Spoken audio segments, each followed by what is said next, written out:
Hello there, you absolute legends. Emma McElhinney here with Piss Off Perimenopause and the musings of a bullshit queenager.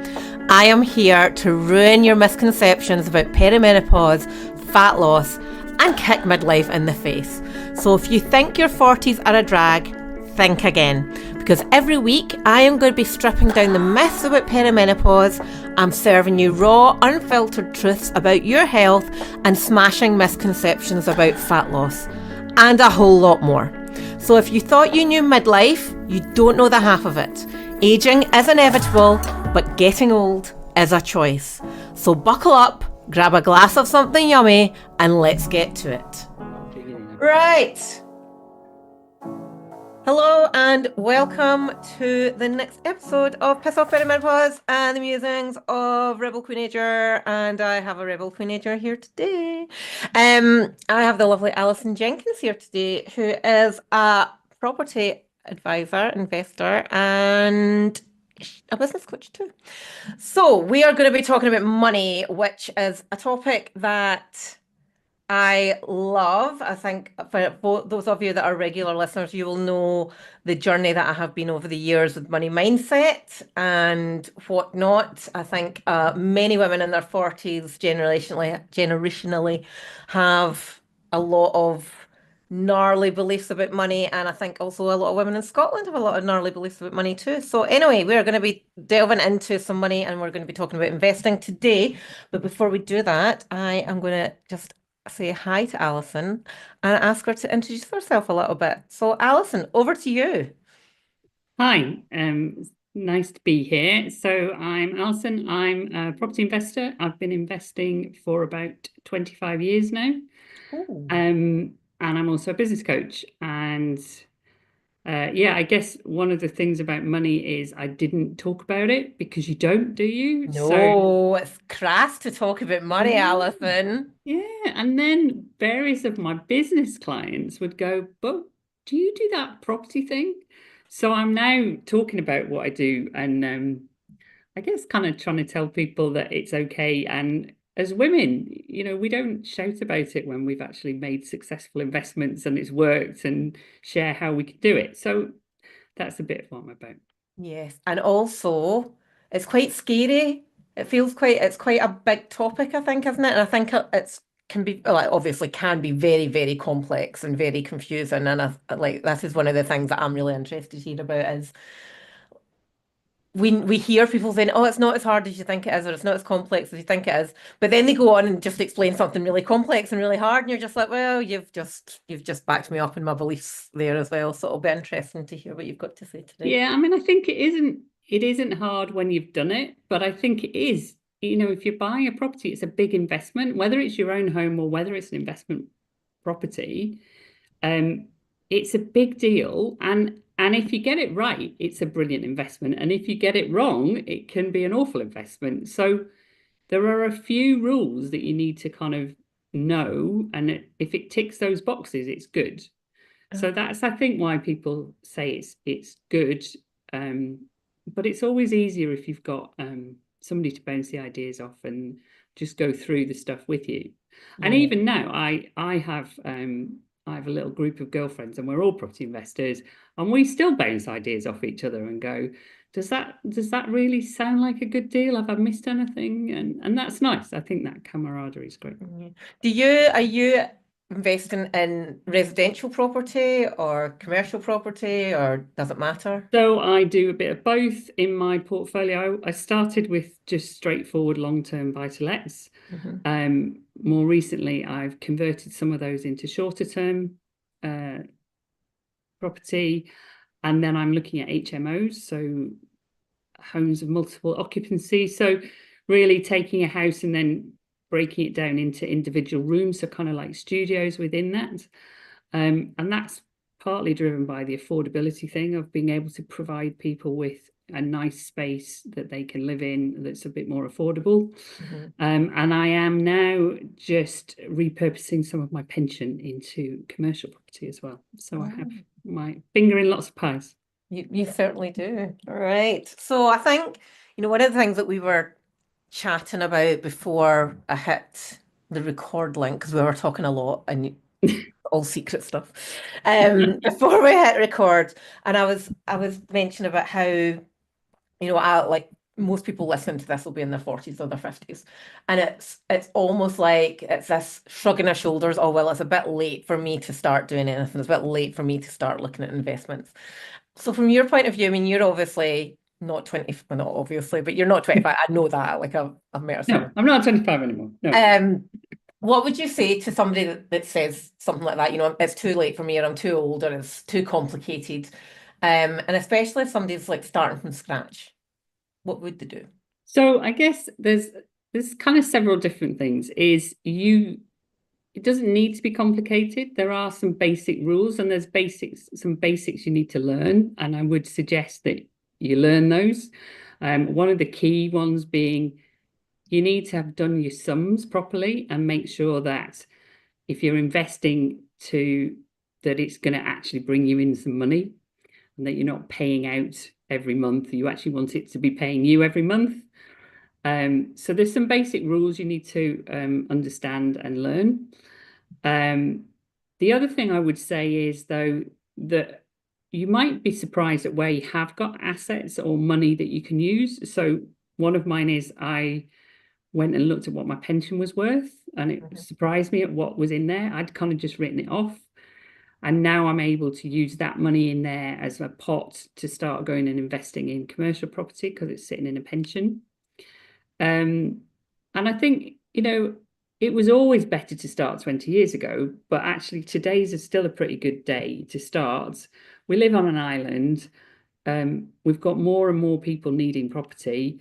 That we aren't building enough properties. Property is generally going to go up in value. So if you learn a few rules and figure out what you're doing, it's actually quite a good thing to do.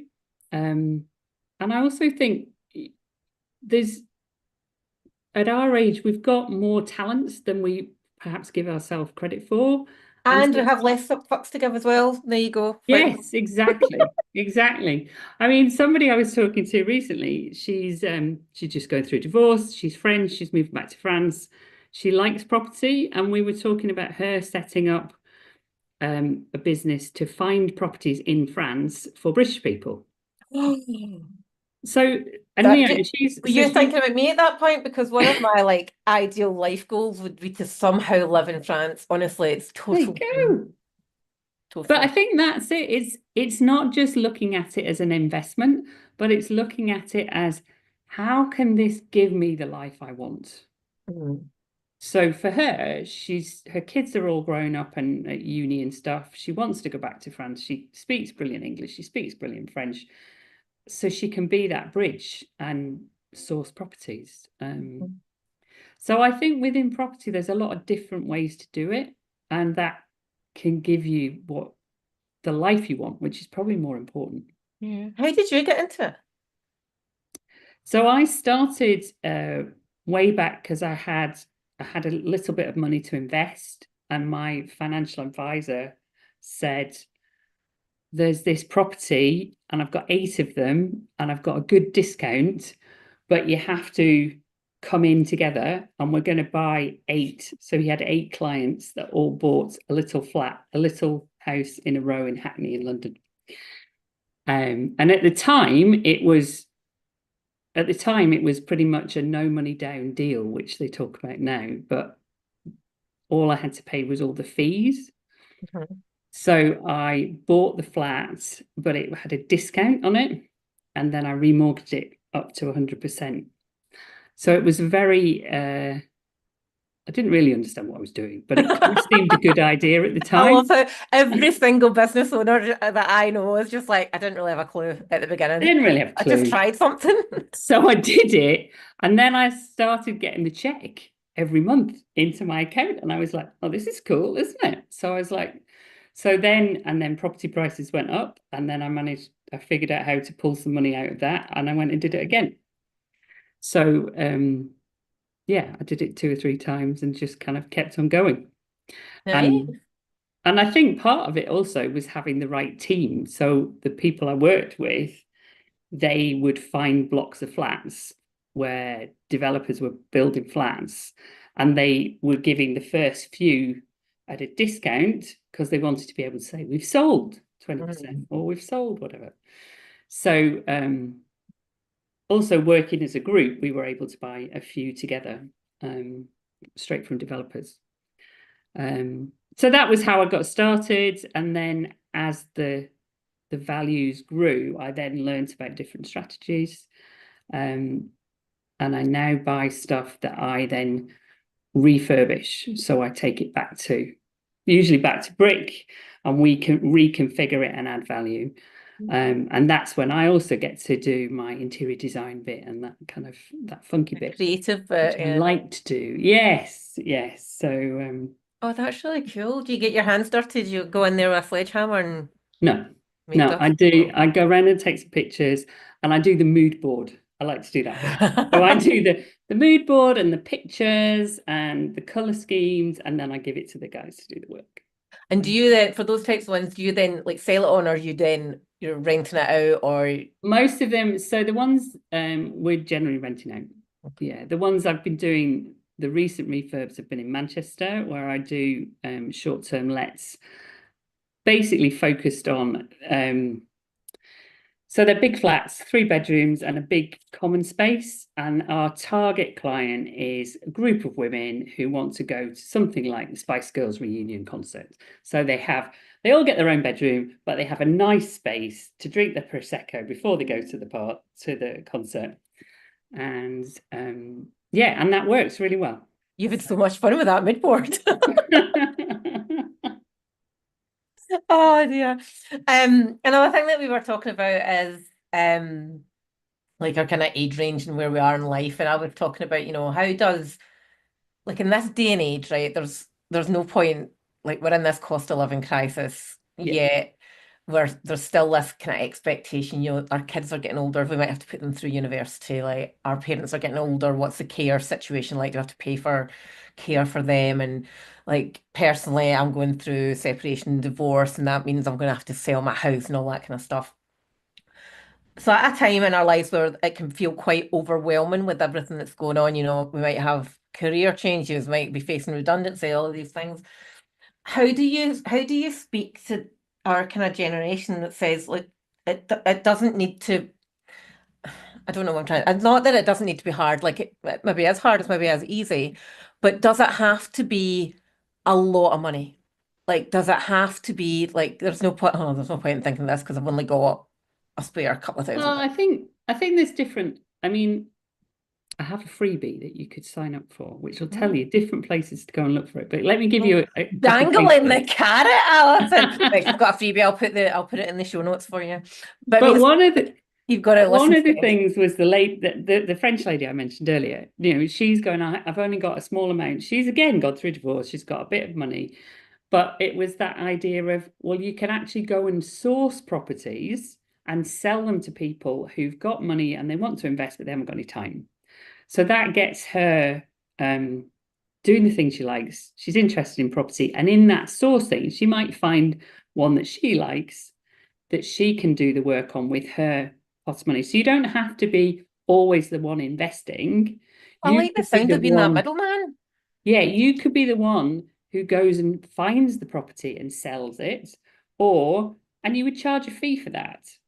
So and the difference, because somebody will say, oh, isn't that what an estate agent does? It's like, no. Is that No. what Phil and Kirsty do? It's a bit more like that, but it's also, you probably do need to go, the reason this is a good investment is because it's in this area and I've done some research and I might have gone to see some local other people that are renting and what they're charging. So you've done your research and it looks a good deal and it's going to make money each month. Then you can sell that on to an investor who's got money but doesn't want to do all the legwork. And they might be, you might be up north and you sell it to somebody who's down south, or vice versa, or just somebody who's time poor and wants a good investment. So that's one way you can get started. And the beauty of that is that gets you your foot in the door, gets you understanding how it works, building up a little pot of money for you to then do your first investment. And you can add to that if you actually want to you want to do the refurbishment, you like working with tradespeople, or you happen to be, you know, married to one or best of friends with one or whatever, or you yourself are a tradesperson, you could be also do the project management and doing some of that bit. So there's different angles you can take within the kind of property sphere to be part of it. Mm. And there's also, the opposite end of the spectrum is if you do have some money, so you might have an inheritance or you might have got a relative who's no longer with us and they've said, oh, here's a property in the will or whatever, then you can kind of, that's the other way into it sometimes is you become that accidental landlord. And then again, you have to figure out what works and what doesn't work. Like when I was, this is how not to do any form of investment in property at all. I was saying to Alison that back, I think it was 2000, it's either 2007 or 2008, I bought my very first flat, and it was in Glasgow, and it was a tenement flat, and it was a time where like prices were at an all-time premium. And you couldn't, all the nice areas of Glasgow, there was no way a first time buyer was ever getting on the property ladder there. So we were looking at all these kind of the not so salubrious areas up and coming, the ones that like, oh, Starbucks has got planning permission and Costa's got Tesco's have got, so you're like, right, I'm in there. And I bought my first flat, and it was a gorgeous flat, tenement, cornice and original features, but it was not a particularly nice part of Glasgow, but it was up and coming. And it was in a listed building. First mistake, Alison, Oh first yeah. mistake. And it was a Yeah. grade C listed building. So the estate agent's like, oh, there's no, it's fine. It's just like it's not a listed. It's fine. It's fine. So No. the first night that I moved in, I was lying in bed and was like, is the windows open? It's so loud. No, it was single glazed, wooden frame, Mm. single glazed. Um, and so this is where I'm going with the listed building. I was like, right, I'm just going to get double glazing. It's not going to be that big a deal. One bedroom tenement flat. No, you have to get like for like. And I was like, these windows were put in the 80s. These are not original windows. These are like definitely not Sash and Case original windows. So I got all these quotes. 10 grand they wanted for like 5 windows. Anyway, so eventually had Archie, got married, we lived in the flat, had Archie, and I was like, I'm not raising my child in this less salubrious area of Glasgow. It was across the road. There was a drug dealer and his sex worker partner who 2 o'clock every morning without fail, somebody was always shouting up at the window for one of them, right? Didn't matter. Somebody's services were required at 2 o'clock in the morning. It's like, I am not raising my child here. So I put it in the market, couldn't sell it, didn't sell. I was on the market for a year. I was like, I am out of here. So we bought a house where I live now in Troon. And my mortgage advisor must have been, I don't know. I don't know if we'll say legal because I don't think I should have been able to get a second mortgage because I was on maternity leave at the time. But anyway, got a second mortgage, got this house, and then tried to sell it again and lost a major whack of money on it. Rented it out at a loss every month for ages. Anyway, on that note, that's not how to do property investing, No, people. and there's two different. It's very different. If you're buying somewhere to live, you buy it with your heart because you like the corner thing or you like whatever. But then if you're doing it to invest, you need to do it with your head. Yeah, oh, that was not. And Well, at the time it was kind of like, well, it's somewhere I can live yeah, and it's up and coming, so I'm going to make money on it because Starbucks has put planning application in around the corner, but then obviously 2007, 2008, there was that massive yeah, worldwide crash, those massive redundancies. Like, oh God, it was wild. Good time to be alive, Alison. yeah. It's I mean, and I think that's the thing. You've got a plan, but then you can't always mitigate for the But that's the world thing as well. Like doing if crazy you're in stuff. it for the long term, you are going to Yeah, have periods of economic downturn. You yeah, are going to have periods of economic upturn, and that's the yeah. game that you play, isn't it? It is, and that's partly why you get the returns is because you've taken a bit of a risk. Hmm. So usually, if you've got if as long as the money's coming in each month, covering your costs, you can ride it out until the Mm. property price comes back up. Yeah. And if you're not covering your costs, that's when you've got a problem. It's like when I've with my pension fund and we have my annual review with my lady, and she's like, what do you want to do with your risk profile? And I'm like, oh, and she's like, I think you might be okay if you just like increase it a bit. Yeah. And I was like, okay, then let's just do that. Let's do that. Anyway, right. So let's talk about the here and now. Let's talk about what people can do, something different that's from what's in your freebie. For someone that's interested in property and investing, what three, we'll go with three, not make it too hard, simple things can somebody do right now to start looking at? Where can they go? What can they look at? What do they need to be prepped for? So, I mean, the simple things to do are to go and see what you've got, go and get a valuation on your house, know if there's actually equity in your house that you could perhaps release. Go and look at the value of your pension. Have you got money in there that you could use to either invest in commercial property, or there are ways of lending it to, if you're self-employed and you've got your own company, you can lend it to your own company to again do investing. But the thing I would say is make sure you've also got some safety nets. So use up things like your ISA. Make sure you've got money in an ISA or something similar like that. That's not sitting there going, oh, please spend me, but it's sitting there as tax efficient. And if you needed it in an emergency, you could draw on it. And only when you've got that would I then say, go and start to invest in property. Because you do want a backup plan. You want it to be paying you every month. But if it doesn't, you need to have a safety net somewhere that that will help you ride out any shortfall, because it is a long-term game. And if you can ride out those shortfalls, then over time it will go up. So I think, yeah, max out. Make sure you've got a safety net would be one of them. And then go and see what you've. I think the other final thing I would say is, what are your advantages in the property world?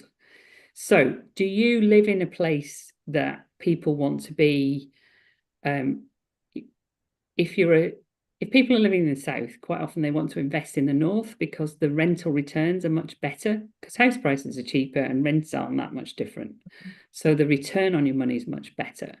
So you could be doing what we talked about of deal sourcing, finding deals for people. But it might be that you are just really up on the area near you, or certain areas which are good for different styles of housing. Or it might be people. I think it's worth thinking about what you're good at and how you could reuse that. And I think for me, I like that creativity of, we talked about the mood boards and things. I like being able to do that. I wouldn't have the patience to be an interior design and go and propose my ideas to whoever, but I can do it in my own properties, and I enjoy and do that bit. So it's finding what works for you, as well as just doing it for the money. It's so nice that you get to bring in your creativeness to this whole process, which I'm sure at times can be just very, very numbers driven and very, very data heavy. So nice to bring that in. I love it. I love it. Right. Where can people find you if they want to know more about you? So I am on LinkedIn, Alison Jenkins, and there's a website which is propertywithsoul.co.uk. Another question, which is completely random. See, when you meet new people and you tell them that you're a property investor, what is their reaction? Like just your average Joe. They quite a lot. They go.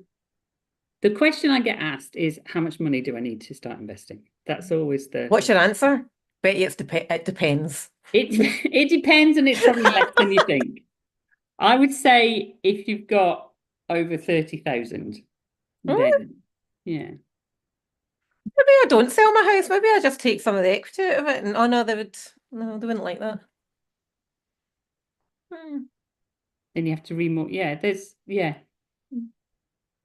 Or this I is could a just take, conversation. One I of could maybe just take this massive house that is not, well, it is equipped for two people, but not needed for two people and split it. Well, that's the other thing. You see, I think the thing with property is when you've got some different strategies that you know about, you start to be really creative. Yeah, I did actually threaten to move my mum and dad into the garage to like convert the garage into Yeah. like a granny flat. And I could separate all because it's attached. I could separate a bit of the garden. They've got their own self-contained unit. Yeah, I mean, I've got a friend, she's got like a sticky out bit at the back of her house, and Mhm. she has it as an Airbnb, and she rents that out in central Edinburgh, and she does well. And then her home is hers, and nobody goes into it, and they walk through the garden to that. She's now building a second little unit behind them. Oh, cool. So, I yeah. actually do have a granny flat. Like the garage in my house is they converted the garage into a self-contained living room, bedroom, and ensuite. But it doesn't have its So own. then, so then you could just start renting that out, and especially when it's sitting there, need a license if you're in I Scotland. know. But I thought about doing it for I'm in Troon and I thought about doing it for the Open, but it was going to cost me about £1,000 just to get it licensed and equipped. And so then you have to say, well, how much are you going to make? I don't think I would have made, well, I would have made 5 bedrooms. I would have been fine, but Well, actually, she reckons that she makes more from the little garden flat than she would from the big house because there's a lot of people that want the garden flat, mhm. um, and they want the privacy of just being on their own rather than having a room. Yeah. Um, and I mean, we're Edinburgh, but you've got a market if you've got Troon and golfers and people. Golf course is at Bottom Street. There you go. Well, it's a council golf course. It's not Royal Troon at the Bottom Street. Okay. But I do have the beach 7 minutes. Yeah. Anybody want to come rent out my granny flat? I'll even let you share the kitchen. But I think that's the thing. And you'd be surprised. You could put a very small kitchen in. You could put a fridge. There actually is, there's a wee alcove that you could put a tiny fridge and a hob on Yeah. there and a microwave. And then that counts as a self-contained unit and you rent that out. Because if people are on holiday, they don't need a big kitchen. Totally changed the entranceway as well to give it its own key and door. Yeah. And if it's got its own entranceway, it's likely to get permission in terms of Scottish rules around short-term lets. But and there's also tools. You can look at a system called Air DNA, which is an app, and you put in your postcode, and it will tell you what you could get in terms of income from Airbnb. Oh, wow. You have to pay, but you can sign up for, I think there's a free period if you sign up for the beginning. And then that gives you a bit of an idea of, oh, well, I'd make that much. What would it cost me to set it up? I'd have made my money back in the first month, and then the rest is bonus. Yeah. Interesting. Right. Okay. Well, that's what right. You can go now because that's what I'm going to do. Right. Glad we Right. Tell us sorted about your your property. what's your freebie that you were telling us about? So I have a little PDF, which is to answer the most often asked question, which is how much money do I need and where can I find it? Oh, so really, I shouldn't have done the podcast for you. I should have just like put out a post with your Just link. no, but I know we figured out that for you, you need to turn your granny flat into an asset that's going to I make you know. money. And explain to my child that you no longer need a gaming room and a drum kit room with your own toilet. You can give him a small. No, what you can also then do is you can go, I'll give you a little job. You can do the cleaning of the flat for the turnovers. Well, he actually did a really good job of power washing the driveways for the Yeah. estate agent pictures. Um, and he did quite a good return on Yeah. investment financially for himself there. And also, I had then had to go out and then wipe down the garage doors and wipe down the front of the house because there was dust all over it. Then I had to clean my car. So I totally lost out, but he won. Anyway. Right, Alison, that was lovely. Thank you. If anybody wants to find Alison, she's on LinkedIn. That's Alison Jenkins, or our website was Property with Soul. .co.uk. Right one. And I'll put the link in the show notes. So if anybody wants to reach out to Alison for help, I'm sure, feel free. And if you want to rent out my granny flat in Troon, also message me with your best offer and I'll negotiate back. All righty. Thank you very much, Alison. I'll speak to you all later. Thanks for having me. And just like that, we have spiced up another episode of Piss Off Perimenopause and the musings of a bullshit queenager. Massive shout out and a huge thank you for hanging out with me today. I really hope you've been entertained. And remember, don't be shy, hit that subscribe button. And until next time, keep those heels high and standards higher. Remember, it's all about glowing, growing and downright owning it. So catch you on the flip side and don't forget to click the link in the show notes to get your freebie.